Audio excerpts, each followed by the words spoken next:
하셨어요. 우리 계속해서 우리 마지막 때 신앙에 대해서 우리가 보겠습니다. 그런데 우리들에게 지금 소망이 있습니다. 소망. 지금 오늘날에 우리가 사는 사람들이 소망이 없으면 다 죽어요. 그런데 우리 예수 믿는 사람들의 소망이 뭘까요? 우리 예수 믿는 사람들의 소망이라고 하는 것은 우리가 하늘나라 가서 이 하늘나라가 우리의 소망이에요. 근데 지금 사람들이 그냥 우리는 죽으면은 내가 죽으면 천당 간다. 이 정도로 생각하지 우리의 아주 현실적인 소망을 잘 깨달을지 못할 때가 있습니다. 그래서 우리가 지금 공부하는 것이 이제 종말적인 마지막 때의 그 신앙에 대해서 우리가 공부합니다. 거기에 제가 제일 첫 시간에, 이제 오늘이 이게 우리 세 번째 시간인데, 제일 첫 시간에 제가 여러분들에게 아주 강조해서 말씀드린 게 뭡니까? 우리가 이 하나님의 역사, 하나님의 경륜, 그 디스펜세이션이라고 하죠. 하나님의 경륜을 이렇게 토막토막으로 봐야 된다는 거. 그리고 그 토막이 변할 때마다 거기에 큰 사건이 하나씩 있었습니다. 그래서 제일 처음에는 그 우리가 소위 이 dispensation of innocence, 우리가 아무런 죄가 없을 때에, 죄가 없을 때 그 다음부터 인간이 범죄를 함으로 말미암아 그 다음에 또한 우리가 이 인간의 이제 역사 시대로 차츰차츰 변할 때마다 거기에 큰 역사가 있어놨어요. 그래 제가 우리 그걸 잠깐 리뷰를 하면서 우리 오늘 그 말씀을 보도록 하겠습니다. 제가 이거는 이제 이걸 조금씩 우리 보면서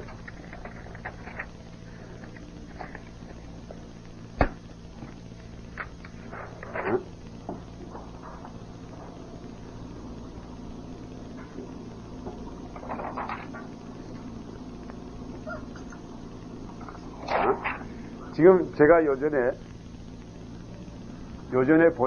보여드린 것이 이게 God's Outline of History or Dispensation 이렇게 지금 기록이 되어 있습니다. 이건 뭘 말하는가 하면 그 시대적 하나님의 이제 영원부터 영원까지, 지금 우리 하나님은 영원하신 하나님이 아니십니까? 그런데 영원부터 영원 사이에, 아멘. 감사합니다. 이렇게 우리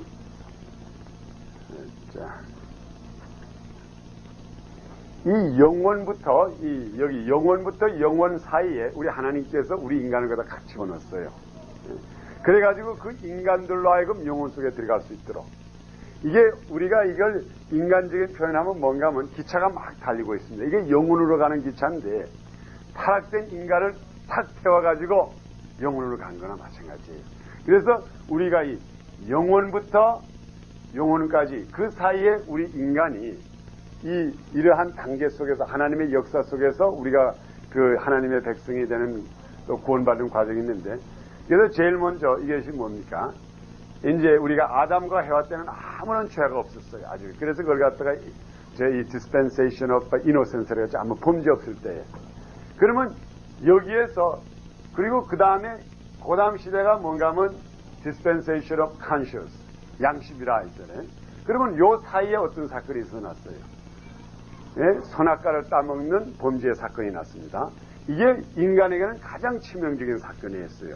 만일 이 사건이 없었더라 그러면은 우리 인간의 이런 범죄라든가 이런 게 없었을 텐데, 인간의 타락, 인간이 하나님을 대적함으로써 요 사이에 아주 큰 인간의 범죄의 사건, 우리 창세기 2장의 사건이 나타남으로써, 3장의 사건이 나타남으로써 이 아주 무죄, 아무런 죄가 없고 여기에서 양심시대. 그럼 양심시대라는 걸 뭐라 말합니까? 그들이 죄를 알았다 이 말이에요. 양심이라는 게 뭡니까?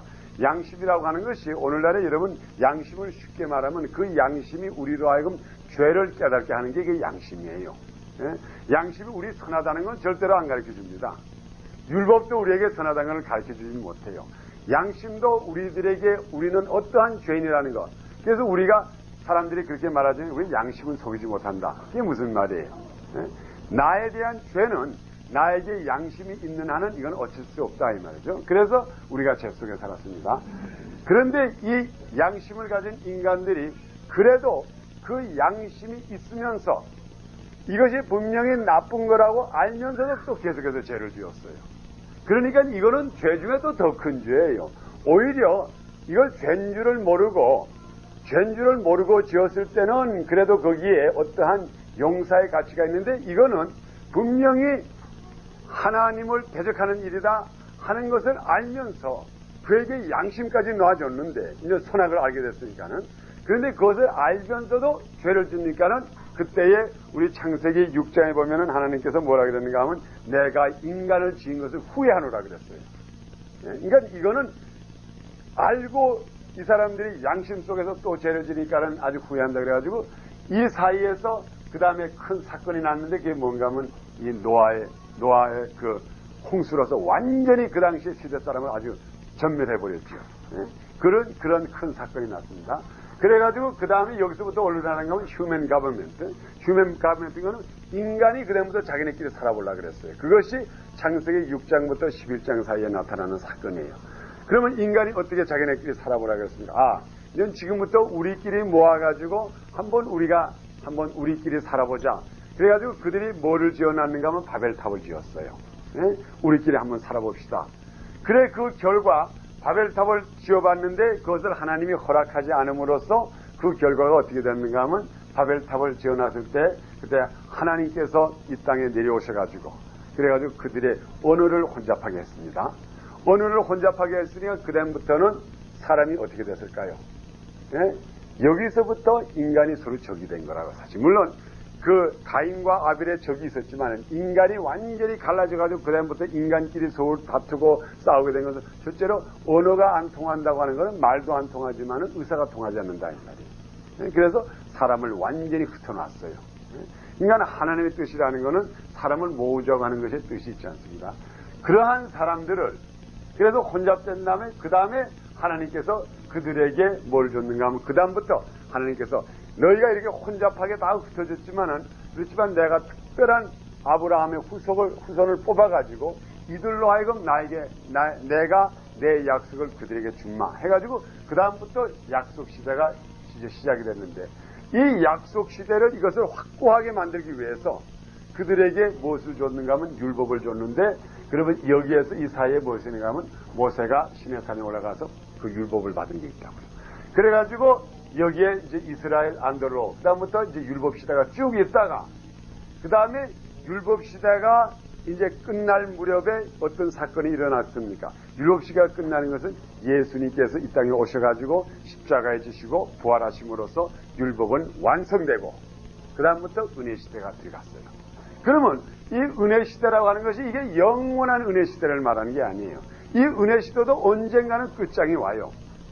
그런데 이 은혜 시대의 끝장이 언제 오는가 하면은 우리가 들림받는 그 순간 하나님의 역사, 소위 말하면 은혜로 말미암아 이 교회라고 하는 것이 은혜 시대에 하나님의 대리에 일을 하는 거 아니에요?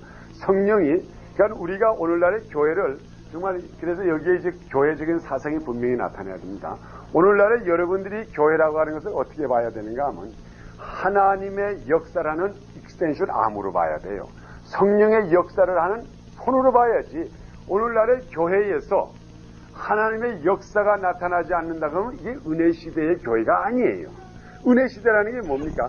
은혜 시대라는 거는 사람이 받을 수 없는 것을 받는 건데 오늘날의 병자가 일어나는 거 그거 받을 수 있는 거예요. 우리가 죄 때문에 병이 들어가지고 죄로 말미암아 타락된 인간들을 나사렛 예수 그리스도를 일으키는 그 사건이 어디에서 일어나야 되는가 하면 교회에서 일어나야 된다 이 말이에요. 오늘날의 교회 시대고 은혜 시대인데 그런데 오늘날의 교회에서 그러한 사건이 일어나지 않는다 그러면은 그거는 참 미안하지만 은혜 시대 교회라고 말할 수가 없어요.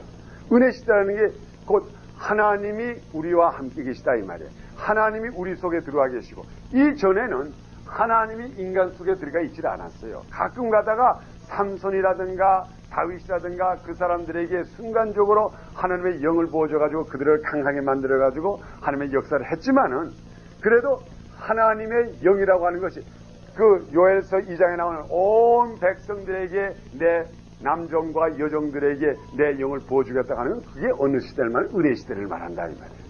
그러면 은혜 시대에 하나님이 우리들에게 오신다 그랬고 하나님이 우리와 함께 계신다고 했는데 그러면 그 성령이 우리와 함께 계실 때에 성령을 받은 그 사람들이 모인 교회 그 속에서 하나님의 역사가 일어나지 않는다 그러면은 은혜 시대 교회가 아니죠. 그렇잖아요? 그러니 그게 문제예요. 그래서 오늘날에 많은 교회가 있지만은 그 그 역할을 하지 못하는 교회가 많아요. 그래서 제가 이 교회라고 하는 것을 어떠한 건물적인 교회를 말하는 건 절대 아니에요. 무슨 간판 붙인 교회를 말할 뿐만 아니라 우리가 교회라고 하면 두세 사람이 모여서 합심해서 기도하면 거기서 역사가 일어나야 돼요. 그럴 때에 이게 은혜 시대다. 이 은혜 시대가 언젠가 끝나요. 이 은혜 시대가 끝나는 것이 그때의 가장 기적적인 사건이 뭔가 하면은 우리 육신이 순식간에 우리 고린도전서 15장에 있는 것처럼 우리 육신이 순식간에 변화해가지고 하나님의 예수님의 똑같은 영체로 변화서 공중으로 우리 예수님을 영접하러 올라가는 그게 은혜 시대의 종말이요. 거기서부터 그 다음에 우리 천년왕국의 그 하나님의 그 들어오시는 그 천년왕국, 이 땅에서 천년왕국의 그 이제 시작이라고요. 자, 그러면서 그 다음에 이제 7년 환란 있죠. 7년 환란은 이거는 심판하는 하나님을 대적하는 백성들의 심판하는 그 7년 있고 그 다음에 우리 천년왕국이 있다가 그 다음에 우리가 영원한 하늘나라로 가가지고 새 하늘과 새 땅으로 갈 때는 어떤 사건이 일어나는가 하면 그때는 이 지구라고 하는 이 땅을 완전히 불로 사르는 그때가 이제 이 지구의 마지막에 종말이다 이 말이에요. 그러니까는 지금 여기에서 가르치는 걸 무엇을 가르치는가 하면 이 하나님의 역사에 변동이 있을 때마다 세대가 변할 때마다 큰 아주 중대한 사건이 하나씩 꼭 이루어지는데 그 사건에 지금 나머지 있는 한 사건이 있는데 그게 뭔가 하면 우리가 들림받는 그 사건이 남아있다 이 말이에요. 그러니까 오늘날의 소망이 뭡니까? 오늘날에 우리가 십자가를 지는 소망이 그것이 우리의 소망이 아니에요. 성경 말씀에 너희는 내 십자가를 지고 나를 따르라. 그것은 우리들에게 교훈으로 가르치신 말씀이지 그게 우리 소망이 아니에요. 우리의 소망은 뭡니까? 우리의 소망은 내가 이 육신을 가진 내가 순식간에 홀연히 변해가지고 예수님이 가졌던 똑같은 영체로서 하늘나라에서 예수님을 영접하고 그 다음에 7년 동안 그 천국에서 천국 혼인잔치가 있다가 그 다음에 예수님과 함께 7년 후에 이 땅을 내려와서 이 땅에서 1000년 동안 왕으로서 이 땅을 다스리는 게 이게 우리 소망이라고요. 그러니까 그게 제일 첫 번째 시작이 우리의 그 몸의 변함을 말합니다. 제가 이걸 보여준 대로 이 세대가 변할 때마다 큰 사건이 있었어요. 제일 처음에는 그 아담의 범죄, 노아 홍수, 그 다음에 바벨탑을 지었을 때에 하나님께서 원어를 혼잡하게 한 것, 그 다음에 시내산에서 모세의 율법 받은 것, 그 다음에 예수 그리스도가 나셔가지고 십자가에 지시고 부활하신 사건, 그 다음에 우리가 들림받는 사건. 이게 제일 마지막적, 우리들로 하여금 제일 마지막적인 사건이라고요. 그러니 이게 얼마나 신이 나요, 여러분. 지금 우리가 이때에 난 사람처럼 예수 지나간 2000년, 4000년, 6000년 역사 중에 오늘날처럼 신날 때가 없어요, 오늘날처럼. 그래서 우리가 특별히 우리 사도 바울이 이렇게 그 빌립보서라든가 말할 때 너희는 항상 기뻐하라.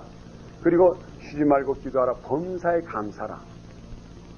자, 우리 여러분 구약에 그런 말이 있어요. 항상 기뻐하라. 또 항상 범사에 감사라. 이 감사라고 하는 게 왜 감사해야 됩니까? 지금 우리처럼 행복한 게 없어요. 예수님께서 십자가를 지신 이후에 은혜 시대에 사는 사람들의 소망이라고 하는 것은 아브라함의 소망 이상이라고요.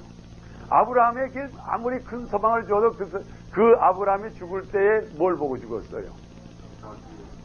장차 오실 예수만 보고 죽고 자기에게 난 이시밀이 있었고 그 다음에 이삭이 있었고 둘이 그저 싸우기만 했고 그 다음에 후에 또 사라가 죽은 다음에 후처를 얻어가지고 아들 셋인가 낳았죠? 몇 더 낳았죠? 그저 그 정도밖에 못 보고 죽었어요. 그렇지만은 오늘날 우리 은혜 시대에 사는 우리에게는 지금은 진짜로 우리 인간으로서 가장 최대로 멋있는 장면을 우리가 볼 수가 있다고요. 우리가 우리 인간으로서는 그 이상 바랄 게 없다고요.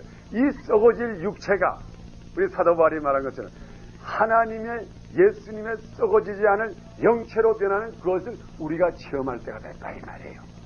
아브라함은 그건 체험하고 싶어도 못했어요. 그러니 우리가 항상 감사를 해야 된다. 이게 얼마나 감사해요 우리가. 이거 우리처럼 좋을 때가 없어요.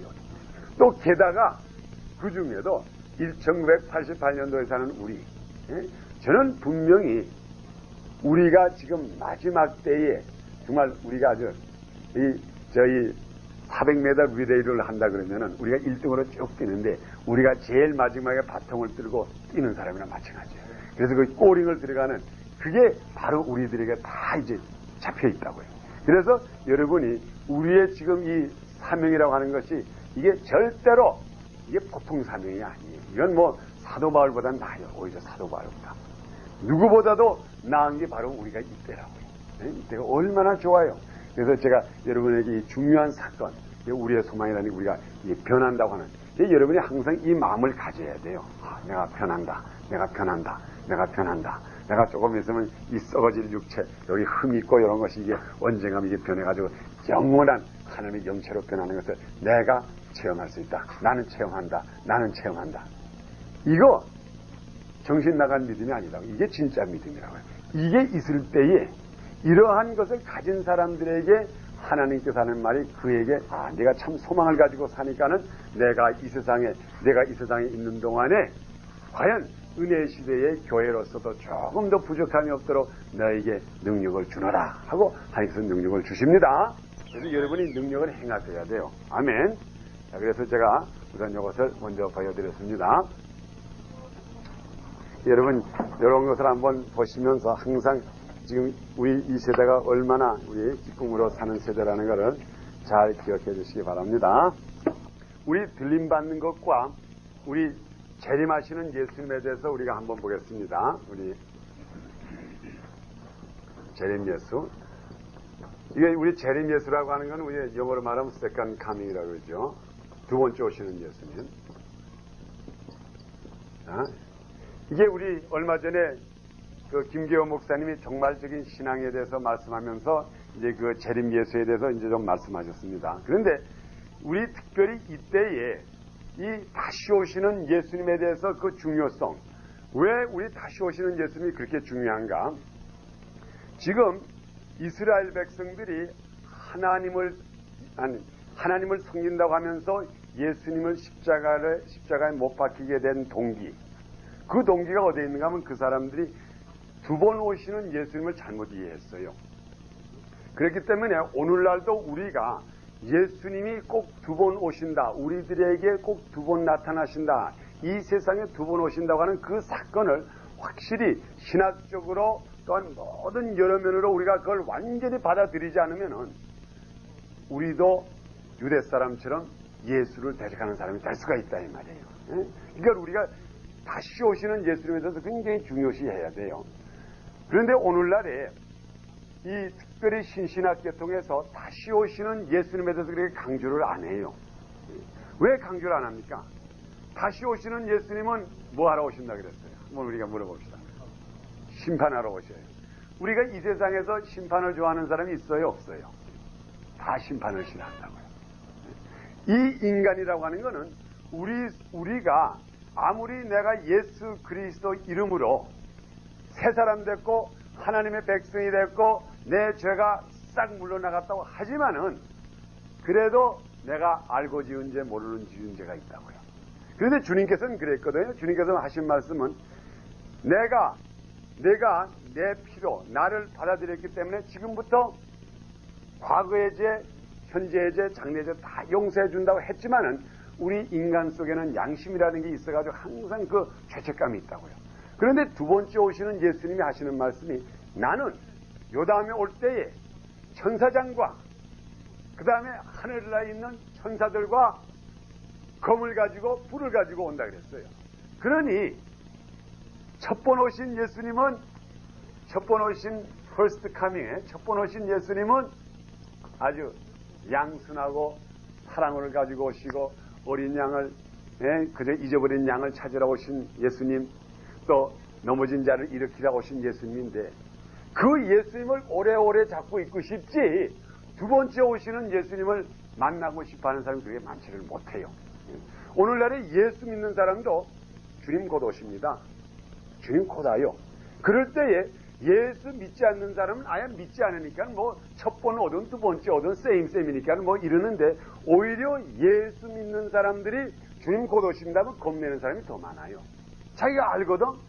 두 번째 오시는 예수님은 분명히 우리들에게 심판하러 오시는 예수님인데 내가 예수 믿는다고 하면서 내 꼴이 이 꼴인데 주님 지금 오면은 내가 입장 곤란합니다. 내가 교회에 이러이러한 직분을 가지고 있으면서도 내가 이것도 못하고 내가 목사로서 이것도 못하고 내가 이것으로서 이것도 못하는데 주님 지금 오면 곤란합니다. 그러니까 그 사람들의 마음에 이 주님이 오시는 게 기다려지겠습니까? 안 기다려지겠어요? 안 기다려져요. 안 기다려져. 그러니까는 그것을 갖다가 교리적으로 만들어 가지고 그것을 교리적으로 만들어 가지고 어떻게 하면은 우리가 첫 번 오신 예수님을 연장을 해 가지고 이미 두 번째도 오셨다고 아예 가르친다고요. 지금 많은 교리에서. 여러분 그걸 잘 알아야 돼요. 지금 제가 이 오늘날의 그 많은 교파에서 박 목사같이 이렇게 다시 오는 재림에 대한 예수에 대해서 강조할 때 사람들이 어떻게 생각하는지 모릅니다. 그렇지만은 오늘날의 신신학계통에서는 두 번째 오신 주님이 벌써 이미 왔다고 가르치는 사람이 참 많아요. 육신적으로 오지 않고 어떻게 가르치느냐? 그러면 어떻게 가르치는가 하면 그때에 예수님께서 말씀하실 때 내가 가서 너희들에게 성령을 보내리라. 그리고 내가 너희와 함께 항상 함께 하시리라. 그랬죠? 마태복음 28장에. 그러니까는 그들이 어떻게 설명하는가 하면 성령님이 오실 때에 그것을 말해가지고 예수님이 다시 오신다고 하는, 그래서 그 다음에 너희들이 다니면서 심판을 해라. 그래서 로마 가톨릭 교회에서 교회에서 열쇠를 가지고 너는 지옥 간다 너는 천국 간다 하는 게 뭘 말하는 거면 심판하는 권한을 자기네가 받았다 이 말이에요. 그러니까는 오늘날에 교회에서 너희가 이렇게 회개를 안 하면 넌 지옥 간다. 너는 이렇게 하면 천국 간다. 그래서 심판 고난도 우리들에게 인간이 와서 벌써 주님은 다시 오신다고 하는 주님도 오셨다 이 말이에요. 그러니까 우리 인간들이 최대의 노력을 해서 이 세상을 지상천국을 만들어야 되겠다. 그래서 또 거기서 만들어가지고 하는 게 UN도 만들어 놓고 또 WCC 같은 데에서는 저희 말하면 에큐메니컬 무브먼트 그래가지고 뭐 불교도 와라 너도 와라 너도 와라 너도 와라 해가지고 한번 이 세상을 평화로운 하나님이 진정으로 말하는 천년왕국을 여기서 한번 이뤄보자 이거라 이 말이에요. 그러니까는 두 번째 오시는 예수님이 분명히 내가 와가지고 심판한다고 하는 이것을 가지고 아주 끝까지 한번 믿어보지 않으려고 악을 써요. 그런데 우리들은 여기 있는 여러분들은 주님 곧 오시옵소서 오시옵소서 빨리 오시옵소서 와서 이 세상을 심판하시옵소서 이러한 담대한 고백이 우리 입술에서 나가야 된다고요. 또 그러기 위해서는 우리 신앙생활을 또 바라야 되고 또 그러기 위해서는 우리가 항상 기다리는 마음으로서 복음을 전파해야 된다고요. 그래서 아무 때나 봐도 부끄럽지 않고 그래서 우리 그 성경의 비유 중에 그런 비유가 얼마나 많습니까? 마태복음 25장에 특별히 많고 그들이 주인이 그들에게 임무를 맡겨놓고 갔다가 올 때에 너희가 자는 것을 보지 않도록 깨어있으라. 그런데 오늘날에 자는 사람이 얼마나 많아요. 자는 교회도 많아요. 자는 교회라고 하는 것이 거기서 능력이 나가야지 교회예요. 능력이 나가지 않으면은 미안하지만 능력이 나가지 않으면은 이 교회가 특별히 은혜 시대에 아까도 말씀드렸지만은 교회에 행실을 하기가 어려워요. 그러니까 자꾸 세상의 시스템을 만들어가지고 어쨌든 간에 이 교회로 말미암아 많은 사람이 모이게 하고 어쨌든 교회가 역사가 정말 나타나야 돼요. 심지어 죽은 자가 일어날 정도까지 돼야 돼요. 저는 그저 간단한 감정이지만은 요즘 이렇게 제가 중국 교회 얼마 전에 가가지고 한번 설교를 했더니 거기에 있는 그 분들이 이렇게 그 기도받으라 좀 우리 그 가든 그룹 그쪽으로 많이 오는데 얼마 전에 보니까는 그 9살 먹은 아이가 루키미아 걸렸더라고요. 루키미아라는 건 혹시 여러분 아시는 분 있지만 그게 피에 암이 걸리는 게 특별히 어린 아이들이 이게 걸려요. 그래서 제가 저희 Children's Hospital 오렌지 카운티에 거기 가보니까 거기에 3층에 완전히 저 루키미아 환자들만 있는데 거기 가니까 거긴 진짜로 다른 세계예요. 거기에 있는 아이들은 방사선 보통 9살부터 14살 사이들의 애들인데 방사선으로 치료받아가지고 머리가 싹 빠져가지고 그냥 이게 아주 머리가 아주 그냥 바짝바짝 하는 게 거기가 무슨 다른 달나라 온 것 같아요. 거기. 그런데 거기에 있는 그 중국 아이가 9살 먹은 아이가 갑자기 루키미아 걸려가지고 그 방사선을 치료를 받고 있는데 여러분 아시다시피 방사선 치료를 받으면 굉장히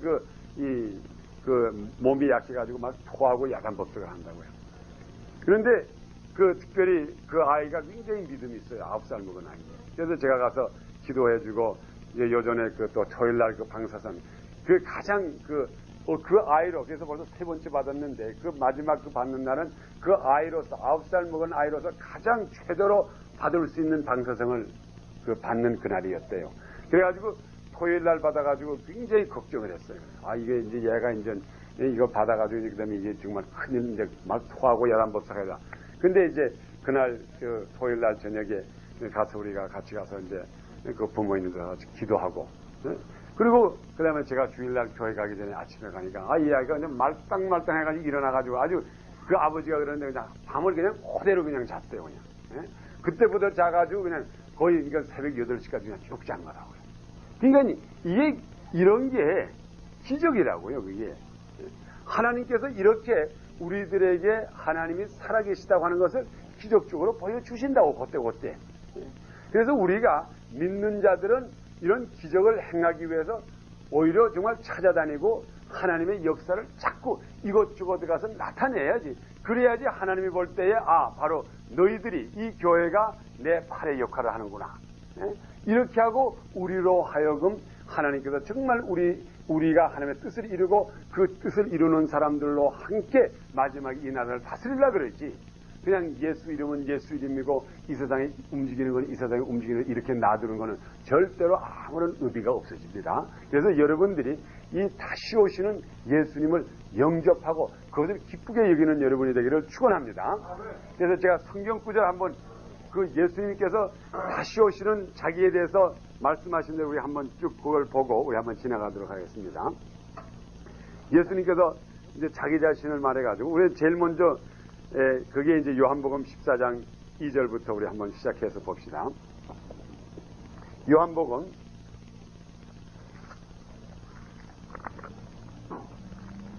14장 9절.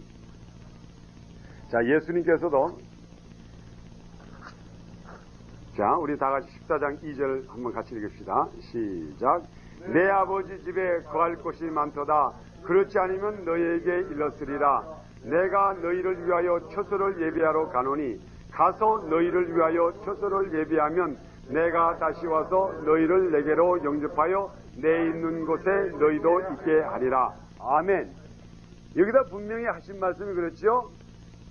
내가 너희들이 있을 곳을 예비하러 가노니 가서 너희를 위하여 처소를 예비하면 내가 다시 온다 그랬어요. 다시. 그러니까는 예수님께서 다시 오신다고 하는 것은 내가 성령으로 다시 온다고 하는 말도 아니고 내가 너희들이 가서 있을 곳을 예비하고 그 다음에 다 준비가 되면 내가 너희를 데리라 다시 오겠다 이 말이죠. 분명히 다시 온다 그랬기 때문에 이 세컨드 카밍이라는 게 꼭 있다 이 말이에요. 다시 오신다 그래. 또 온다 이 말이에요. 또 온다. 이거는 내가 요 다음에는 다른 모양으로 오겠다 이 말도 아니에요. 내가 다시 오리라. 사도행전 1장 8절에도 그랬죠? 아니 18절에도 올라간 그대로 너희가 왜 하늘을 쳐다보느냐 올라가신 그대로 내려오리라. 이거를 우리가 분명히 기억을 해야 돼요. 그 다음에 우리 베드로 전서 1장 10절과 12절을 한번 봅시다.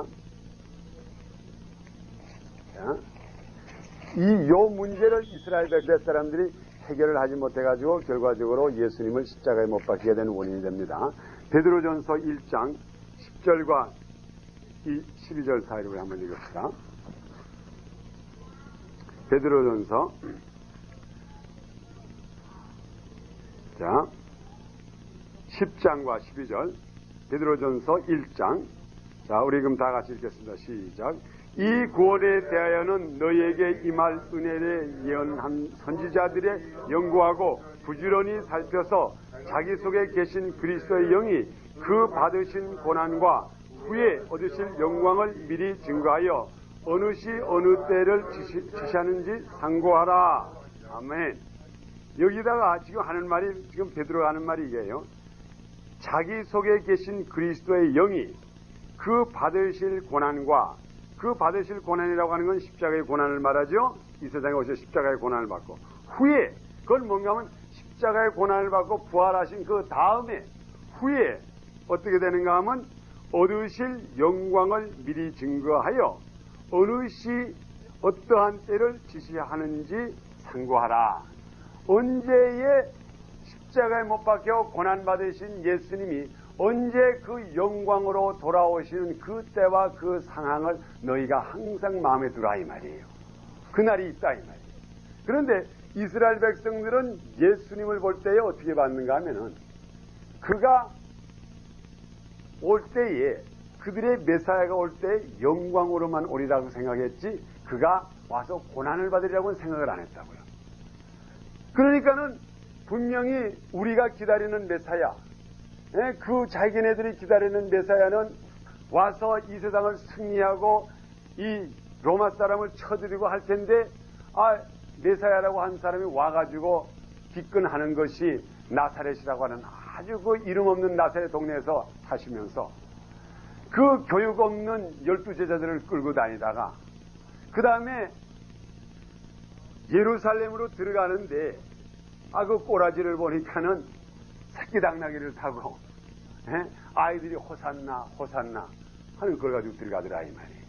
그러니 이거는 가짜지 진짜가 아니라 이 말이에요.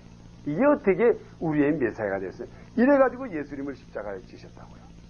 그런데 만일 이 사람들이 우리 오시는 예수님이 꼭 두 번 오셔가지고 첫 번 올 때는 우리 인간의 죄를 대속하기 위해서 고난을 받으시고 우리들에게 하나님의 사랑을 나타내기 위하신 예수님이고 두 번째 오는 예수님이 진짜로 이 땅을 심판하러 오시는 예수님이라는 걸 알았더라고 하면은 그들이 예수님을 영접했을 텐데 그것을 깨닫지 못했다고요. 그 깨닫지 못한 그 원인을 제가 이게 차트가 하나 있는데 그것을 잠깐 보여드리겠어요.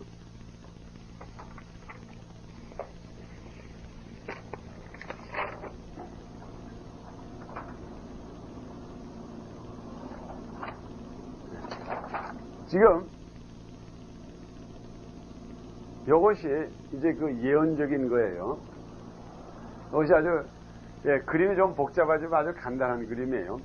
지금 이스라엘 백성들이 이 이스라엘 백성 이게 올 테스멘 이게 지금 이 구약 때의 예언자가 지금 바라보고 있는 거예요. 지금 어떤 것을 바라보고 있는가 하면은 그 당시에 그 예수가 메사야가 오겠다고 하는 것을 이제 구약으로 알았어요. 이제 그것이 이제 구약에 쭉 나타났고 그 다음에 또 구약의 예언서에 예수님께서 베들레헴에서 나겠다는 것과 그 다음에 그가 이제 또 예수님께서 그 이스라엘의 왕으로 오겠다는 것과 그 다음에 후에 다니엘서 같은 거 보면은 적그리스도가 와가지고 그 다음에 그가 이제 결과적으로 그 돌이 마지막에 끊어가지고 새하늘과 이제 정말 그 왕국이 이루어지겠다고 하는 그 사건은 다 봤다고요.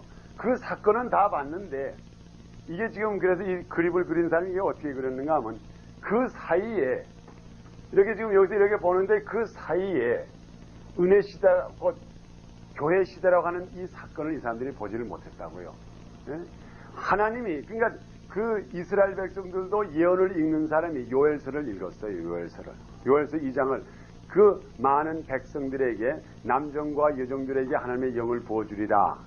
늦은 비가 나려고 이것을 들었는데 이것을 자기네로 생각했지 그 사이에 은혜 시대 예수 그리스도를 영접하는 자들에게 하나님의 영을 부어준다고 하는 그거는 딱 잊어버렸다 이 말이에요. 이게 요걸 갖다가 벨리라 그런다고 요거를 보지를 못한 거라고. 그러니까 산만 쳐다보니까는 메사야가 올 것만 생각했지 그 사이에 하나님의 역사를 보지를 못했다고요. 그러니까는 이게 결과적으로 뭔가 하면은 그 당시에 유대 사람들이 예수님이 오신다고 하는 그 사건, 그 다음에 이사야서에서 십자가에 지시는 사건, 그 다음에 적그리스도가 나타나는 그 사건, 그 다니엘서에 나타나는 사건, 그 다음에 다시 오는 예수님에 대한 그 소위 바로 왕으로 오시는 그 사건을 이렇게 볼 때 하나로 본 거라고. 우리가 그렇지 않습니까? 우리가 어떤 때 여기서 저쪽 산을 보면 산이 이렇게 되는데 근데 산이 하나로 쭉 보이잖아요. 그렇지만 그 사이에 굴곡이 있다고요. 그래서 이러한 것을 곧 말을 해가지고 뭐라면 이것을 갖다가 비밀이라 그랬다고요. 전에 알려지지 않은 비밀. 곧 교회가 뭡니까? 비밀 아니에요? 전에 알려지지 않았다 이 말이에요. 그러니까 이스라엘 백성이 이것을 깨닫지를 못했어요. 이것을 깨닫지를 못하고 그냥 자기네들에게 나타나는 메사야는 구약에 예언한 대로 이가 책직을 가지고 와가지고 심판을 하고 그러니까 자기네들은 율법을 지켰으니까는 우리는 재판받을 게 하나도 없다 그랬잖아요. 왜?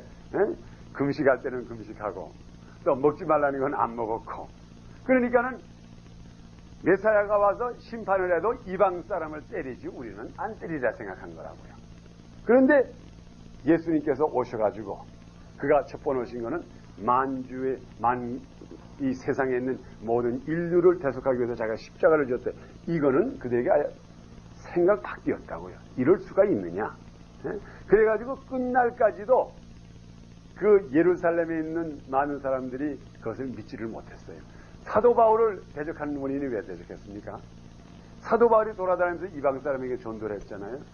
이건 이방 사람이라고 하는 건 하나님의 진노의 대상이지 그 사람들이 은혜의 대상으로 생각을 못했어요. 그렇기 때문에 오늘날도 이제 유대 사람들이 그 하는 언어가 있어요. 하나님 그 유대 사람들이 하는 말이 뭐라 그러는가 하면 하나님이 왜 이방 사람을 창조했는지 압니까? 그런 질문이 있어요. 그러면 그 사람들이 뭐라고 대답하는가 하면은 하나님이 이방 사람을 창조한 원인은 이방 사람을 때리기 위해서 이 사람들은 때리기 위해서 창조한 거지 복을 주기 위해서 창조한 거 아니라 그랬대요. 이스라엘 사람을 얼마나 사랑하는지 그것을 나타내기 위해서 그건 때리기 위한 하나의 소위 말하면 매를 맞기 위한 그 때리는 소위 말하면 박싱으로 말하면은 소위 이름 박싱 백이지 이게 은혜의 대상으로 보질 않았어요. 그런데 사도 바울이 다니면서 또 베드로가 고넬리오 집에 가니까 성령을 받더라 이 말이에요. 그러니까는 그때 사람들이 놀라가지고 우리 사도행전 11장에 보면 그 베드로가 그거 설명하는 거 얼마나 고생을 했어. 아마 그때 머리가 굉장히 아팠을 거라고요.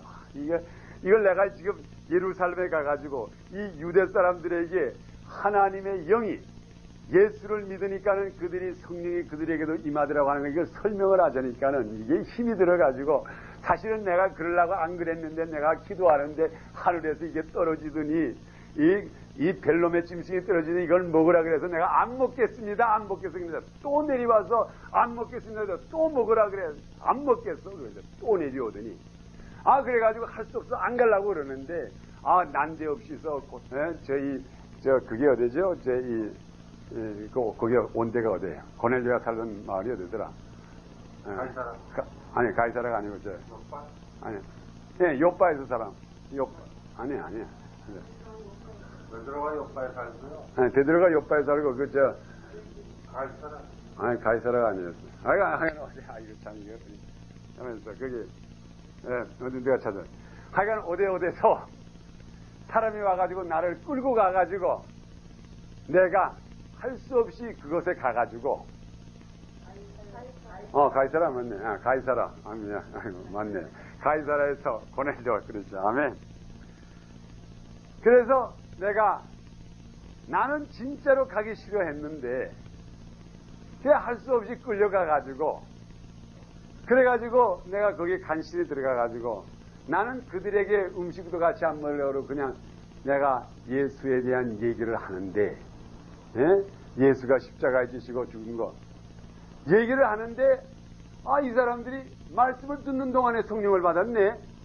그러니까 당신 절대로 나 불행하지 마시오. 내 잘못 아니요. 내가 뭐 그들에게 안수한 것도 아니고 손댄 것도 아니고 그들과 같이 음식 같이 먹은 것도 아니고 내가 끌려가가지고 거기서 예수를 말하니까 그들도 성령을 받으니까 어떻게 하겠습니까? 이거 어찌라는 말이요. 내 책임 아닙니다. 이렇게 변명을 했다고요. 그러니 이 이방 사람들에게 우리 같은 사람들에게 하나님이 영이 임해가지고 예수 그리스도의 능력을 예수 그리스도의 이름으로 예수 그리스도 하시던 능력을 행한다고 하는 것은 이거는 그 사람들이 아주 사고 바뀌었다고 완전히 바뀌었어요. 그러니 이 사람들이 교회를 믿을 리가 없거든. 그리고 오로지 예수님 소위 메사야가 오면은 그 당시에 메사야가 오면 이방 사람은 그냥 이렇게 죽이고 다 죽이고 자기네만 잘 사랑해가지고 왕권을 누리고 살게 할 그렇게만 생각을 했지 예수가 와가지고 이방 사람한테까지 복음을 전해가지고 우리들로 하여금 하나님 백성을 만든다고 하는 그걸 생각 못하는데 이 사람들이 이방 사람 예수님이 이방 사람들하고 음식도 같이 먹고 이것도 하고 저것도 하니까 이거는 안 되겠다 이건 죽여버려야 되겠다 그래가지고 예수님 십자가 못 박은 게 아니에요. 그래서 그것을 사도 바울이 말해가지고 이게 비밀이라고 그랬잖아요. 전에는 몰랐던 것. 그러니까 오늘날에 우리들에게도 다시 오시는 주님, 그러한 각도에서 다시 오시는 주님이 얼마나 중요하다는 것을 우리가 알아야지. 그래야지 그다음부터 우리의 믿음이 진짜로 유대 사람과 같은 믿음이 되지 않는다고요. 그게 뭡니까? 우리가 어떤 사람이 여러분이 앞으로 이게 다시 오시는 재림할 때에 우리의 역사적인 사건이 뭐라 그랬어요? 우리가 이렇게 공중으로 영체로 변해가지고 우리가 들림받는 게 우리가 이게 사건 아니에요? 이게 가장 역사적인 사건 아닙니까? 우리가 변하는 것. 예수님이 변하는 게 아니에요. 예수님이 이게 다 변하셨어요. 이 세상에 오셨다. 지금부터 나머지 사건은 내가 변하는 거예요. 내가. 그게 뭔가 하면 로마서 8장에 나타나는 그게 육신의 구원이라고요. 육신의 구원. 우리들에게는 구원의 두 가지가 있다고요. 영적 구원이 있고 육신의 구원이 있어요. 우리가 아직까지 지금 고생하는 것. 우리 양집사님도 까다가 아이고 내가 왜 이걸 했어. 아이고 하나님 나 용서해 주시고. 아이고 내가 왜 이렇게 오늘 고달퍼. 아이고 오늘 내가 이렇게 몸이 피곤해. 아이고 내가 오늘 아침 기도 가겠는데 왜 이렇게 몸이 피곤해. 아이고 내가 이거 왜 오늘 이렇게 배가 고프고 이래. 이거 왜 그래요? 여러분이 아직까지 육신의 구원을 받지 못했기 때문에 이렇다고요. 내가 왜 오늘 내가 그 사람한테 하지 않을 말을 했을까? 내가 오늘 왜 이 말을 할 거를 이거 해가지고 참 내가 오늘 큰 실수를 했네. 내가 하나님의 득된 일을 못했네. 왜 그래요? 여러분이 구원받은 자면 그럴까요? 그런데 여러분의 영은 구원받아서 하나님의 자녀로 인을 받았는데 이 육신이 아직까지 구원을 받지 못했다고. 이 육신이. 이게 아직까지 사탄 마귀에게 항상 뜯김을 받으니까는 이것으로 구원하다. 이게 우리의 소망인데 이게 언제 일어나는가 하면 주님이 다시 오기 바로 직전에 거기에 우리가 확 변하면서 일어난다 이 말이에요. 그런데 이거 여기에 해당되는 사람이 어떤 사람이어야 되겠어요? 지나가는 그냥 찬송가 책이나 성경책이나 끼고 교회 왔다 갔다 하면서 그 다음에 찬송가 책 성경책에 갖다 놓고 그 다음에 일주일 동안 세상적으로 살다가 그다음에 벌써 주일날에 왔네. 이거 오늘 또 늦지 말고 빨리 가야지. 샤워하고 그냥 늦어서 그냥 마지막에 그냥 목사님이 보니까 미안해가지고 옆으로 쏙 들어가고. 하나님께서 그 사람이 그리 반가워가지고 그 사람으로 하여금 빨리 전해라 와가지고 나와 같이 일하려 그럴까요? 오히려 나는 비록 이 육신 썩어져가는 육신을 가졌지만 하나님 아버지 하나님의 영을 나에게 부어주시사 나로 하여금 예수님이 일하게 해주시옵소서. 그래서 손대고 예수 그리스도 이름으로니 유기시나 물러나가라 막 하고 예수님의 자기의 손의 역할을 하는 사람, 자기의 몸을 변화시키려고 그러지. 난데없는 그냥 소위 말하면 고죽으로 나타나는 그 교인이라고 하는 소위 그런 사람을 하나님께서 그걸 빨리 변화시키려고 그럴까요? 그래서 우리가 우리의 그 위치를 알아야 된다고요. 내가 지금 내 소망, 내가 나의 구원, 우리가 이 구원을 자꾸 바라야 돼요.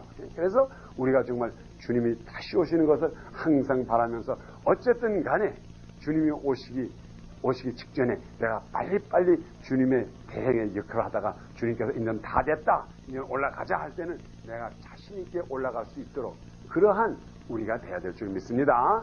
이게 정말 우리의 소망이에요. 이 소망을 우리가 항상 가져야 됩니다. 아멘. 그래서 여기에 지금 베드로가 하신 말씀이 바로 그거예요. 그 다음에 우리 한 절만 더 볼까요?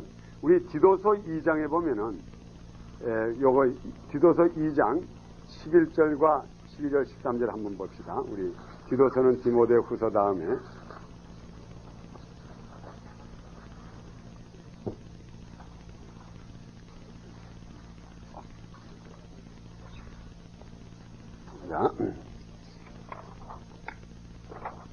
자, 디도서 2장 11절과 우리 12절을 우리 한번 디도서 2장 자, 우리 11절 12절 시작. 모든 사람에게 구원을 주시는 하나님의 은혜가 나타나 우리를 양육하시되 거지 않은 것이 이 세상의 정욕을 다 버리고 근신함과 의로움과 경건함으로 이 세상에 살고 복스러운 소망과 우리의 크신 하나님 구주 예수 그리스도의 영광에 나타나심을 기다리게 하셨으니 그랬어요. 복스러운 소망과 우리의 크신 하나님 구주 예수 그리스도의 영광이 나타나심을 기다리게 하셨으니 영광의 나타남을 기다리게 했다 그랬어요. 기다림. 영광으로 나타나셨다 그러면 이 세상에 어느 누구가 예수님 발 앞에 엎드리지 않을 사람이 없다고요. 그런데 왜 오늘날의 사람 그까진 예수쟁이, 그 예수 뭐, 왜 그런 말이에요? 정말 우리 하나님의 영광을 본 사람, 예수 그리스도의 영광을 본 사람이, 어떤 사람이 예수님 앞에 손짓할 사람이 있어요? 못한다고요. 근데 그 영광이 아직까지 나타나질 않았어. 그러니까 그 영광에 그걸 갖다가 복스러운 소망이라 그랬다고요. 그러니까 우리가 뭡니까? 지금 우리의 대장 예수가 언젠가는 그의 영광으로 나타날 때에 그 대장 예수에게 손짓하던 사람들이 그냥 다 거꾸러지는 그날이 온다고요. 그게 우리들에게 진짜로 영광스러운 소망이라고요. 여러분 전도해보면 알잖아요. 전도해보면은 그 많은 사람들이, 물론 어떤 사람은 순수하게 나가 바빠서 예수를 못 믿습니다, 이런 사람도 있어요. 그런 사람은 그래도 신사적이에요. 그런데 아주 어떤 사람은 아주 예수 믿는 사람을 아주 이건 바보 취급하고, 또 게다가 예수로 전도하는 사람, 이건 바보 중에 바보를 취급하는 사람이 얼마나 많아요. 우리 하나님께서는 지금 하늘나라에서 그 수첩에도 다 기록해 둔다고, 이거. 그래가지고 이 하나님의 영광으로 예수님께서 이 세상에 나타날 때에 그때 그 녀석들을 한번 보라고요. 그 꼴을 한번 보라고. 그때 어떻게 되는가. 그 사람들이 그때는 가면 벌써 이미 늦은 거예요. 그때는 벌써 게임은 다 오버가 됐다고요. 우리 사도 바울이 이스라엘 백성을 그렇게 사랑하는 원인, 정말 여러분들이시오, 여러분은 내가 지옥에 가도, 내가 저주를 받아도 당신네들이 예수를 영접하기를 바랍니다 하는 그 원인은, 그 이스라엘 백성들, 자기의 골육이 되는 이스라엘 백성들이 언젠가 예수님이 영광으로 나타날 때에 이 사람들이 고생할 생각을 하니까 그게 불쌍해서 그러는 거지. 그 당시에 예수를 믿고, 그래, 사도 바울이 예수를 믿어가지고 솔직히 말해서 인간적으로 덕본 게 있어요? 없어요? 예? 사실 인간적으로 그 당시에 덕본 게 없다고요. 가장 유명하게 배운 사람인데, 그 사도 바울이 뭐라 그랬어요? 내가 40번에 하나 모자라는 매를 2번 맞았고, 돌에 맞았고, 죽었다가 또다시 일어났고, 배 파산도 됐고, 그가 예수를 믿음으로 말미암아 육신적으로는 덕본 게 없다고요. 그런데 자기가 육신적으로 덕본 게 없는데 그것을 갖다가 자기 골육되는 이스라엘 백성에 너희도 나처럼 고생하라고 가르쳤을까요? 그것을 원했을까요? 그게 아니었어요. 사도 바울이 이스라엘 백성, 당신네들 제발 나처럼 예수를 믿고 내가 지옥 가도 당신네들이 예수를 믿기를 원한다고 하는 것은 앞으로 영광의 예수 그리스도가 나타날 때 그때에 받을 심판을 면케시키기 위해서 한 거지, 절대로 너희가 예수를 믿고 지금 잘되고 하는 그 당시에 유대 사람들도 장사 잘했으니까는 돈 잘 벌었겠지, 그 장사가 더 잘 되라고 절대로 그런 게 아니라고요.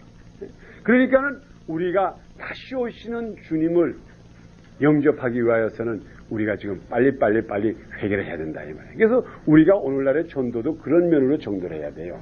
근데 지금 오늘날의 그 전도 방법이 조금 달라진 원인이, 우리가 물론 저도 우리 순복음 계통이기 때문에 제가 오복사상을 굉장히 기복사상을 굉장히 강조를 해요. 예수 믿고 잘 됩시다. 잘 살아야죠. 우리 그렇지만은 우리가 오늘날에 까딱 잘못하면은 예수 믿으시오. 예수 믿으시오 하는 거는 예수 믿고 이 세상에 잘 살아고 하는 것이, 그게 어떻게 까딱 잘못하면 그게 90%가 된다고요.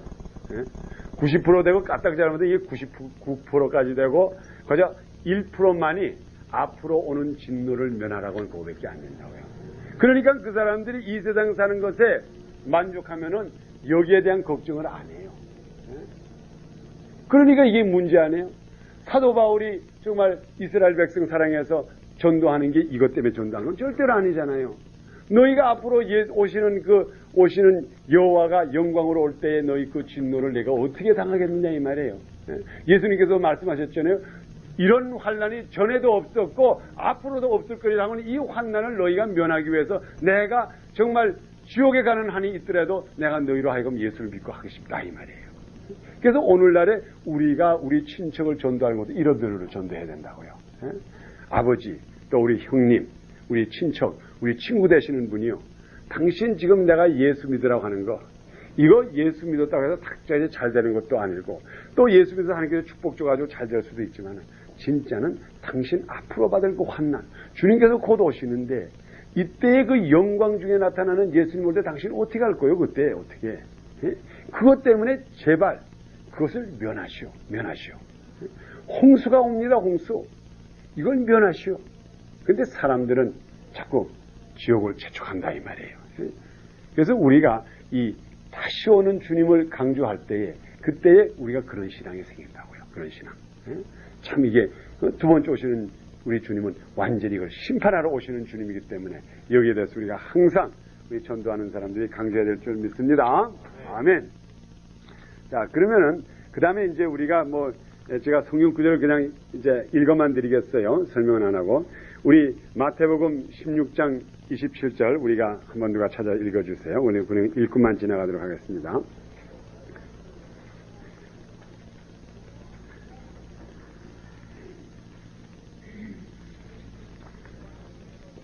자, 우리 그러면 누가 한번 혼자 읽어주세요. 16장 27절. 인자가 아버지의 영광으로 그 천사들과 함께 오리니 그때 각 사람의 행한 대로 갚으리라. 아멘. 거기에 갚으리라고 하는 말 있죠. 예? 갚으리라. 이게 갚은다고 하는 게 제가 한번 물어봅시다. 이 갚은다는 게 용서한다는 말이에요? 이거는 그대로 대가를 받겠다 이 말이에요. 그러니까 내가 하나님의 영광으로 이 인자가 하나님의 영광으로 올 때는 그때는 행한 대로 갚으리라 그랬다고요. 그 전에는 첫 번 오신 예수님은 갚는다 그랬어요? 탕감해 준다 그랬죠. 예? 첫 번 오신 예수님은 탕감이에요. 탕감. 다 용서해주고 큰 거는 큰 거대로 용서해주고 조그만 거대로 조금대로 용서했는데 마지막에 오시는 예수님은 다 갚으리라 그랬대. 갚는 것도 이건 애누리가 없이 갚는다고요. 전부 1점. 그래서 우리 예수님의 그 비유에도 그런 거 있죠. 어떤 사람이 그 한 주인을 한 사람이 용서해 줬는데 그 사람이 가가지고 자기에게 조금 빚진 사람을 용서 안 해주니까는 그 사람을 갖다가 그냥 마지막에 일전까지 마지막에 한 분까지 갚을 때까지 감옥소에 넣어들어야 된다고요. 그러니 두 번째 오시는 예수님은 화나서 오시는 예분 갚으라 오신다 이 말. 갚으라 오시는 예수님이에요. 그리고 그 다음에 거기 조금 아마 그건 우리가 그냥 슬쩍 지나갑시다. 그거 이제 지나가면 또 얘기가 길어지기 때문에. 그 다음에 우리 마태복음 25장 31절 32절 또 누가 한번 빨리 한번 읽어주세요.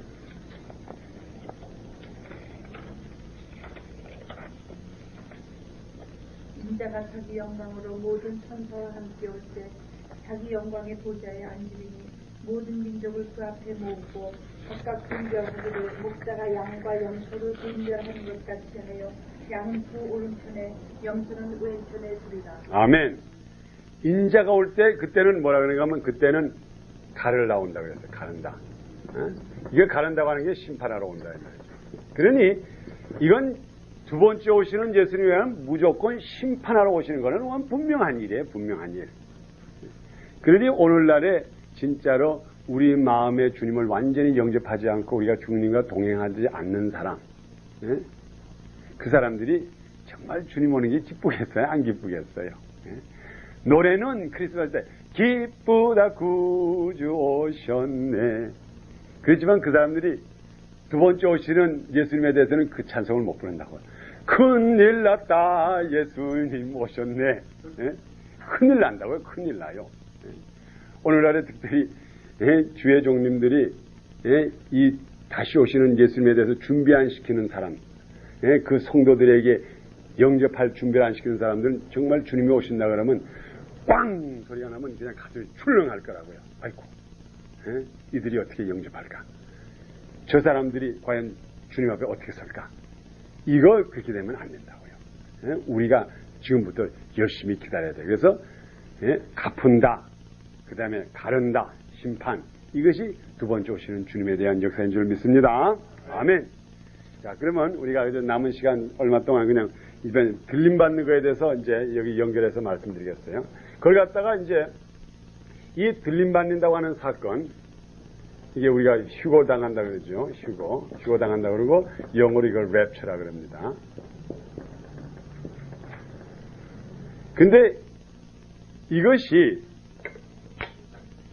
여러분이 이 우리를 들림받게 하는 원인, 이렇게 딱 들어가는 원인은 그저 우리가 인간적인 면이라고 보다 가장 쉽게 말하면 이게 무슨 말인가 하면요. 우리를 잠깐 동안 피난 보내는 거예요. 이게 들림받는 거예요. 이게 우리를 피난 보내는 거예요. 이 세상에서 마지막에 하나님의 진노가 두 번째 오시는 예수님은 이 땅을 심판하러 오시는데 이 땅에다가 그냥 불덩어리를 던지고 때리고 여러 가지 질병과 그 다음에 하는데 이걸 피난을 보내야 되는데 이게 피난이에요. 우리가 들림받는다고 하는 게. 근데 어디 피난 가냐면 하늘나라로 들림받는다. 근데 예수님께서 공중에 오셔가지고 우리를 공중으로 영접해요. 우리가 그렇지 않습니까? 이 세상도 보세요. 미국과 일본이 전쟁할 때에 전쟁 선포가 나면은 제일 먼저 데려가는 게 뭐예요? 그 나라 대사를 데려가잖아요. 각각 데려간다고요. 폭격하기 전에 자기 백성을 다 이제 피난시키고 그 다음에 폭격한다고요. 우리는 하늘나라의 백성이죠. 하늘나라의 백성이죠. 여러분 다 아시죠? 우리 디모데서에도 그렇고 우리는 우리의 시민권이 어디에 있다 그랬어요. 네? 자, 우리 한번 물어봅시다. 우리 양 집사님 시민권 어디에 있어요? 우리 다 여기. 우리 하늘나라 있죠. 우리 그럼 시민권 다 거기 있죠. 미국 시민권도 아니요, 한국 시민권도 아니요. 우리의 진짜 시민권 다 하늘나라 있어요. 그런데 하늘나라와 이 땅에 전쟁이 생길 때에 그때 하나님께서 우리를 가만두고 여기다 탁 칠까요? 우리를 빨리 그냥 순식간에 싹 때려가가지고 그 다음부터 때리기 시작한다 이 말이에요. 그러니까 우리가 들림받는다고 하는 그 자체, 이 자체가 우리가 하나님의 백성이기 때문에 들림받는 거지 하나님의 백성 되지 않는 사람 들림받는다는 건 기다릴 필요도 없다고요.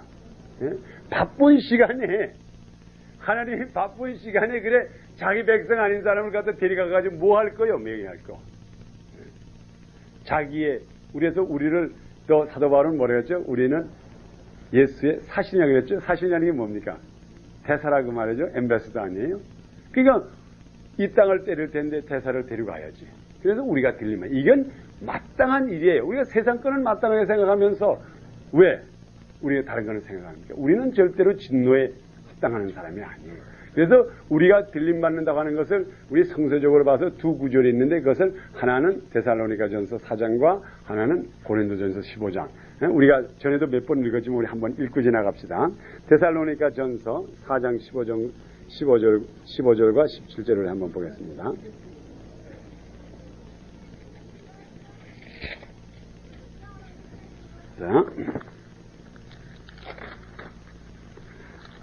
자, 우리 다 같이 15절, 4장 15절 17절입니다. 데살로니가 전서. 자, 시작. 우리가 주의 말씀으로 너에게 이것을 말하노니 주 강림하실 때까지 우리 살아남아 있는 자도 전자보다 결단코 앞서지 못하리라. 주께서 호령과 천사장의 소리와 하나님의 나팔로 천하주를 쫓아 강림하시리니 그리스도 안에서 죽은 자들이 먼저 일어나고 그 후에 우리 살아남은 자도 저희와 함께 구름 속으로 끌어올려 공중에서 주를 영접하여게 하시리니 그리하여 우리가 항상 주와 함께 있으리라.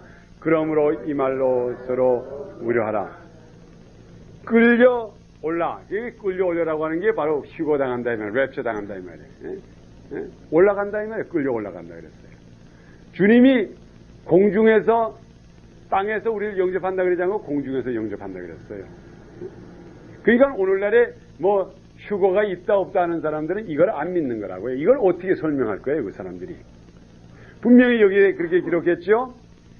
우리들은 구름 속으로 끌려 올려 공중에서 주를 영접하게 하시리니, 공중에서 주를 영접하게 해가지고 거기서부터 그 다음에 그때부터는 우리와 주님이 떠납니까 안 떠납니까? 그 다음에 뭐라 그랬어요? 그 후에. 네? 그 후에 어떻게 됐나 그랬죠? 주와 함께 어떻게? 네? 우리가 항상 그 후에는 우리가 항상, 그게 영어로 말하면 always죠. 항상 주와 함께 있으리라. 그 다음부터는 우리 주님과 헤어질 필요가 절대로 없어요. 네? 그러니 그날이 기다려집니까? 이건 말이 안 나오네, 이제. 그날이 기다려져요? 안 기다려져요? 네? 그때부터는 이건 예수님이 변하는 거는 예수님이 변해가지고 예수님이 부활하시는 것도 기다리고 그때 제자들이 예수님 부활한 거 보고 참 좋았죠. 그래서 또 가버렸네. 그러니 예수님이 부활하셔서 살아서 보고 기뻐했지만은 예수님은 갔어요. 그런데 두 번째 오시는 예수님은 그가 오시길 때에 우리로 하여금 변하게 만들어가지고 그 다음에는 우리와 항상 함께 계시니까 그다음부터 떠날 일이 없으니 이제는 그게 이제 아주 가까웠다 이 말이에요. 그러니까 우리가 주님 오시는 날이 가깝다고 하는 게 무슨 말인가 하면은 그 다음부터는 우리가 주님과 영원히 함께 할 수 있는 그날이 이제는 다 다가왔다 이 말이에요. 그게 얼마나 좋아요. 이거는 부활보다 더 좋아요. 사실 부활보다 더 좋아. 이제는 지금부터는 나는 영원히 주님과 함께 하게 되거든요. 얼마나 좋은 날이 남아있어요. 그리고 고린도전서 15장에도 그렇게 기록이 되어 있습니다. 그래서 우리가 어쨌든 간에 지금부터 여러분의 우리 참다운 살아있는 소망이라고 하는 걸 여러분이 한번 잘 이제 기억을 하셔야 돼요. 그래가지고 우리가 지금부터 우리들에게 진짜 남은 소망이라고 하는 거는 우리가 변하는 것. 이거 변하는 것. 이 육신을 볼 때마다, 여러분이 이 육신을 볼 때마다 피곤하잖아요. 변할 때, 야, 이거 빨리 변해라. 그렇게 정말 하시라고요. 그리고 또 고단하면, 야, 이 육신 빨리 변해줘. 사실 이게 짐이에요, 짐. 이게. 수고하고 무거운 짐 지는 자들아. 이 짐. 이 짐을 여러분 놓고 싶지 않아요? 근데 아마 여자들은 그렇지 않은 것 같아. 그냥 얼굴에다 그냥 자꾸 바르고 조금이라도 더 멋있게 만들어 보려고 애를 쓰는 거 보니까는 그래도 좋은 것 같아. 그렇지만 이거 짐이에요, 이거 짐. 잘나면은 너무 잘났다고 야단, 또 못나면 못나서 시집 못 가 야단, 또 잘나면은 저게 잘난 게 왜 아직까지 시집 못 갔을까? 이렇게 하고 야단. 그러니 이상 이것도 고달퍼요. 그러니 이것이 변할 때 이게 얼마나 좋겠어요. 이게 변하는 날이 온다 이 말이에요. 그래서 우리가 정말 이 기다리는 마음, 두 번째 오늘 이 기다리는 마음, 제가 이 슬라이드를 하나 보여드릴게요. 이걸 그저 간단한 슬라이드만 이걸 하나 봅시다.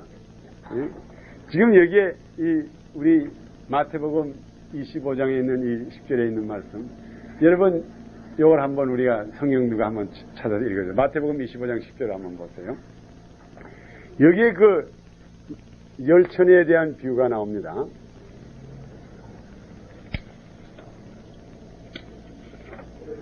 예.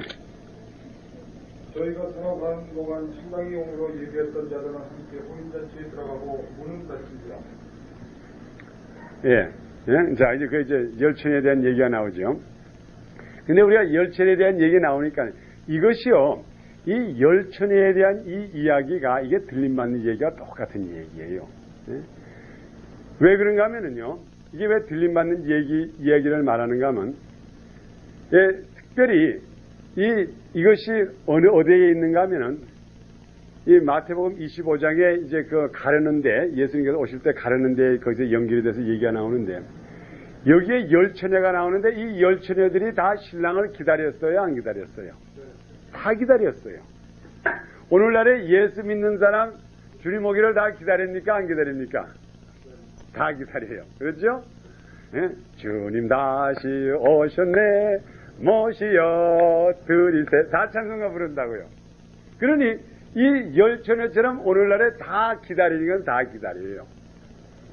그런데 이 등불을 가진, 기름을 가진 열처녀는 항상 오리라 해가지고 항상 기름 준비를 하고 있었다고요. 기름 준비를 했다면 물론 오늘날에 우리가 성서적으로 정면에 성령 받은 사람이다, 기름 없는 사람, 성령 받지 않은 사람이다 이렇게 말하는데 저는 그렇게까지는 안 가겠어요. 왜 그런가 하면 그러면은 그럼 50%는 성령 받았고 50%는 성령 안 받았다 그렇게밖에 설명이 또 되기도 하고 그래서 이것은 저는 뭘 생각하냐면 그 여자들이 기름을 가졌다고 하는 게 그럼 보면 그 가지고 있는 기름을 그대로 가지고 있었다는 것보다 우리가 이 성경 거기에 여러분 쭉 읽어보면은 그 기름 없는 여자들에게 와서 기름 달라고 할 때 그 여자들이 뭐라고 대답했어요? 네? 뭐라고 그랬죠? 나눴으면 모자라고. 그래, 가서 사라 그랬죠? 그러니까 그게 무슨 뜻을 말하는 건 이 여자들도 가서 샀다 이렇게 말이 된다. 이게 무슨 말인가 하면 이들이 문제가 어디에 있었는가 하면은 그거 한번 그 구절 한번 쭉 읽어주세요. 그럼 그거 그렇죠. 예? 그래, 그 말을 제가 하려고 그래. 신랑이 더디 오는 바람에 이게 문제였다고요. 예? 이게 영어로 말하면 패리했다고 그런다고요. 그 신랑이 까진 거 좀 온다고 하는 신랑 빨리 왔으면 기름 떨어지게 왔으면 좋은데 이 신랑이 더디 오는 바람에 더디 온다 이 말이에요. 더디 오니까는 슬기롭지 못한 여자들은 어떻게 생각하면 에이 뭐 어제도 안 왔고 그제도 안 왔고 뭐 일주일 전에 온다고 하는 신랑이 얼주일 전에도 안 왔고 그러니까는 그저 내일 아침 일어나가지고 뭐 천천히 나가서 기름 사지. 그 당시 기름 살 수가 있었으니까는 그렇게 생각했다 이 말이에요. 그러니까는 문제는 어디에 있으는가 하면 더디옴으로 말미암아 문제가 생겼는데 슬기로운 열처녀는 더디 오는 것을 갖다가 아주 계산 밖으로 넣어버렸다고요.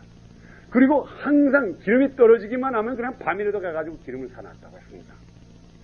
늦게 왔으니까 어쨌든 더디 온 거는 사실이라고요. 늦게 온 것은. 오늘날에 예수님이 오신다고 하시는 예수님이 빨리 왔어요? 늦게 왔어요? 물어봅시다. 2000년 전부터 내가 곧 오리라. 제자들에게 내가 가서 곧 너희들을 예배하면 오리라 한 예수님이 그래 1000년 전에 오셨어요? 한 달 후에 오셨어요? 2000년까지가 아직 안 왔어요. 얼마나 더디 왔어요? 이 정도 더디 왔으면 아주 굉장히 더디 오신 거라고요.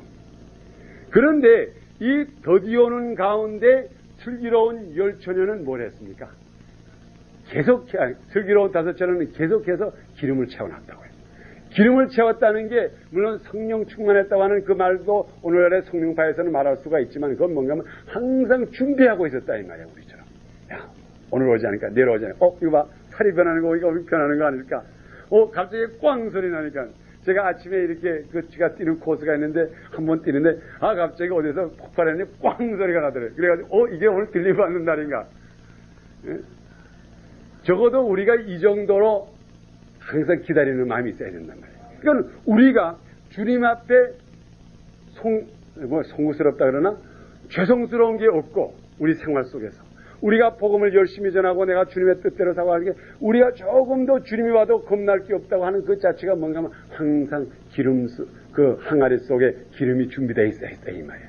또 없어지면 이거 없어지면 빨리 가서 사놔야지. 그래가지고 항상 사놓으니까 신랑이 온다 그러니까 불을 켜니까 불이 오더라 이 말이에요. 근데 다른 처녀들은 어제도 안 하는데 이건 오늘 고단한데 내일 가서 사놨지. 근데 갑자기 오니까 이게 사고를 쳤다 이 말이에요. 그러니까는 그때에 이 다섯 처녀는 혼인잔치에 들어가고 그 다음에 이 어리석은 다섯 처녀는 내쫓김을 받았다고요. 예? 그래가지고 다른 처녀는 가서 문을 두들겼죠. 집어넣어 주시오. 우리에게 기름 좀 팔아주시오. 그러니까 그 여자들이 기름도 팔질 않았어요. 뭔가 no time. 이제 시간이 없다 이 말이에요. 그래가지고 이 여자들이 밖에 나가서 심히 울더라. 예, 아예 이까지 갈았네. 이까지. 예? 그러니 얼마나 억울하고 얼마나 고통스러운 일을 가르쳐요. 근데 다시 한번 물어보겠습니다. 여기 이 어리석은 열 처녀들도 신랑을 기다린 사람입니까? 안 기다린 사람이에요? 기다린 사람이죠? 오늘날에 예수 믿는 사람, 예수 오는 걸 기다리는 사람입니까? 안 기다리는 사람이에요? 기다리죠. 똑같이 기다리는데 왜 이를 가는 일이 생겼어요? 예? 진짜로 오실 것을 예비를 안 했다 이 말이에요. 그래서 예수님께서 하신 말씀이 내가 올 때 도적같이 오리라. 이게 뭔가 하면 준비 안 할 때 온다 이 말이에요. 도적 오는 거를 예고받고 기다리는 사람이 있어요? 오늘 10시에 도적이 온다 그랬네. 도적은 그냥 생각지 않을 때 오니까는 우리가 항상 준비하고 있는 거 아닙니까? 그리고 또 예수님께서 내가 도적같이 오리라 하는 그 비유를 말씀드릴 원인은 도적이 올 때에 도적이 와가지고 그 집에 있는 먹던 밥을 가져가는 도적 봤어요? 예, 그 집에 먹던 아이가 먹던 우유 한쪽 가져가는 도적을 봤어요? 도적이 들어오면 그 집에서 제일 좋은 거를 가져간다고요. 제일 좋은 것. 예? 그저 어떻게든지 알아가지고 이 집에서 제일 귀한 보물만 포석만 싹 빠져가지고 나가는 게 도적이에요. 우리 주님께서 내가 도적같이 오겠다고 하는 그 자체는 뭔가 하면 내가 이 땅에 와가지고 그 당시에 이 땅에서 가장 귀한 것만 가지고 내가 싹 가겠다 이 말이에요. 그리고 찌꺼기들은 그냥 한마창 그냥 다 쓸어버리겠다 이 말이에요. 그러니 오늘날에 여러분이 이 세상에 사는데 하나님이 보시기에 하늘나라에 계신 하나님이 보시기에 여러분이 과연 진주와 같은 믿음을 가져야 된다 이 말이에요. 그럴 때에 우리 예수님께서 와서 우리를 살짝 들고 도적같이 싹 까고 그 다음에 갑자기 이 땅에 있는 사람들은 저희처럼 일을 가는 날이 있더라고요. 일을 가는 날. 그래서 우리가 전도할 때에 정말 이 비록 1%가 될는지 모르지만 주님 오십니다. 주님 곧 와요. 주님 곧 와요. 오늘날에 굉장히 가까워요. 굉장히 가까워. 여러분 정말 가까워요. 뭐 제가 오늘 시간 없어서 다른 슬라이드를 못 빼게 되겠지만은 가까운 중에 가까워요. 뭐 그러니까는 여러분 진짜로 기뻐하시라고요. 내가 이제 주님 우리가 만나요. 우리 만나. 우리들에게는 죽음이 없어요. 우리 만나. 꼭 만나. 그래서 여러분 절대로 걱정하지 마세요. 우리 꼭 만나요. 꼭 만나. 이거 뭐 이제 이 정도 이 세상이 이 정도로 됐으면 내가 주님이라도 전 끝장 보고 싶어. 이게 이 정도로 사람을 대적합니다. 그래서 우리가 정말 빌림받는다고 하는 이 사건 이것이 우리들에게 가장 기다리는 것의 소망 중에 소망이에요. 그것이 언젠가 하면 육신의 구원을 받는 날. 얼마나 좋아요. 이 날을 기다리는 여러분이 되기를 축원합니다. 아멘.